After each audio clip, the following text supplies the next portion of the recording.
Hello, my name's Jim Maley. I'm lucky enough to be mayor of this great town, and I wanted to take this moment to give you an update on the Moody situation, the Moody's downgrade of the borough that happened back on September the 12th of 2011, but who remembers?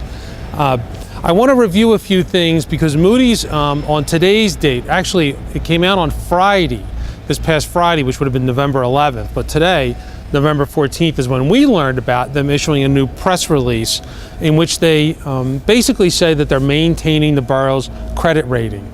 They're not changing it, not upgrading us at all. And I want to talk through with you and explain to you what's been going on over the last 60 days. We are not at all happy with this new release that has come out. And I maybe to give you a little bit of the I need to give you a little history to understand this. If you read this release, you would probably look through it and say, why did they issue this? Why would they just say the same thing exists in a new report? And the reason for that is this report was generated for them to make a correction.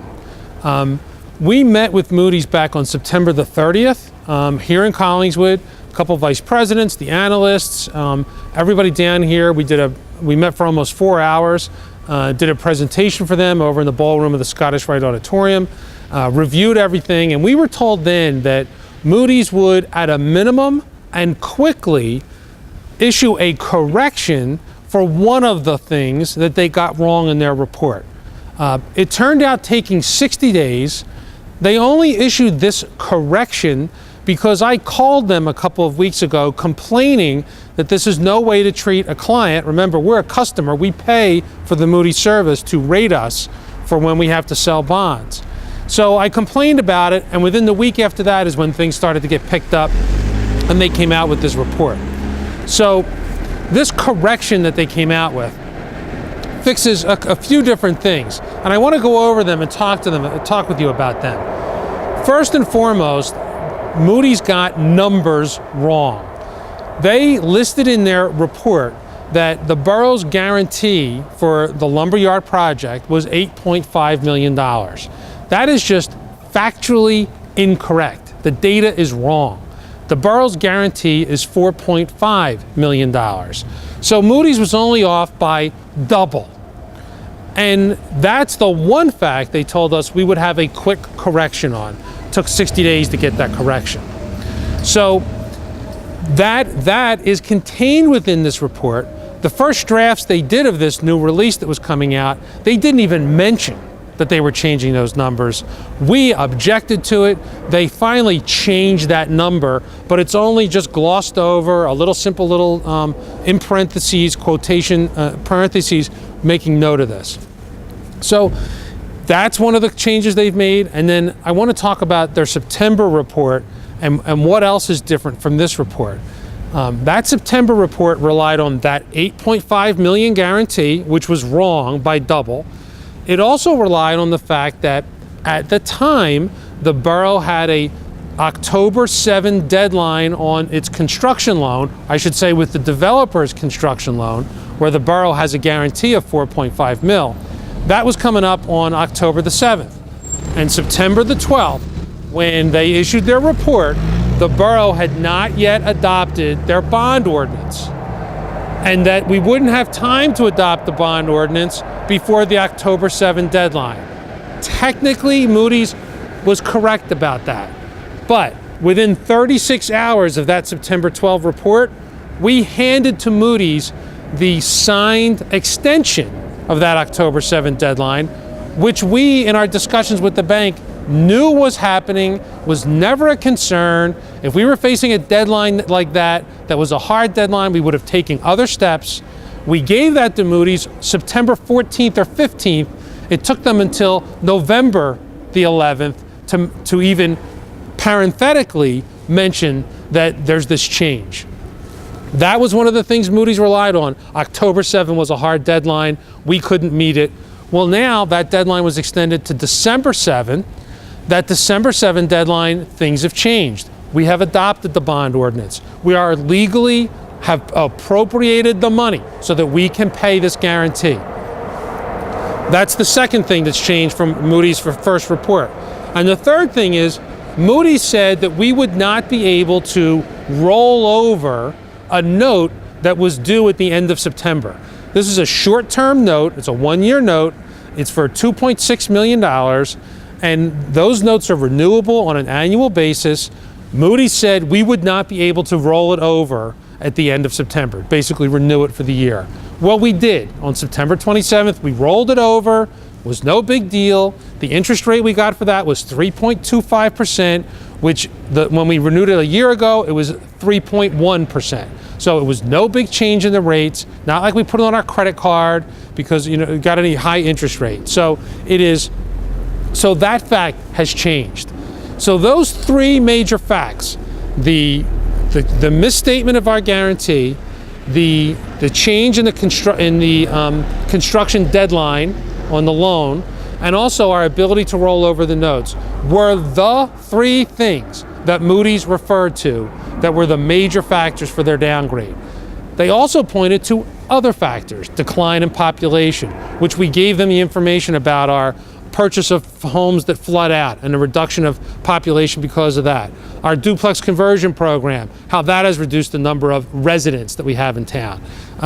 We gave them a chart that shows them the Collingswood demographic data and where it ranks in relation to Moody's own rating standards for demographics of towns. Showed them that we do not fit in the rating they put us in. We fit in the ratings, frankly, that they had us in before. So all of that information went into Moody's. And what they've done is they have changed the rules.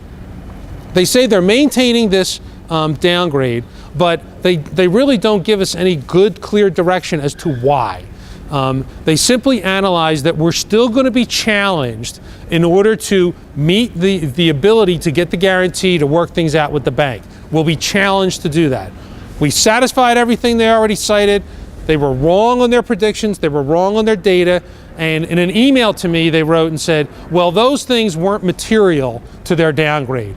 Well, I just urge you all, you take a read through what they wrote back on September 12th, and everybody can make their own decision about whether it was material, because it was. There were separate sections of the report for each one of those different purposes. So we're very unhappy with it. We are fighting them on this. We have been consulting with counsel. This is totally inappropriate. The sense that our team has on this is that Moody's isn't going to change this rating very quickly for any reason whatsoever. And that's because if they did, then it would mean they were wrong.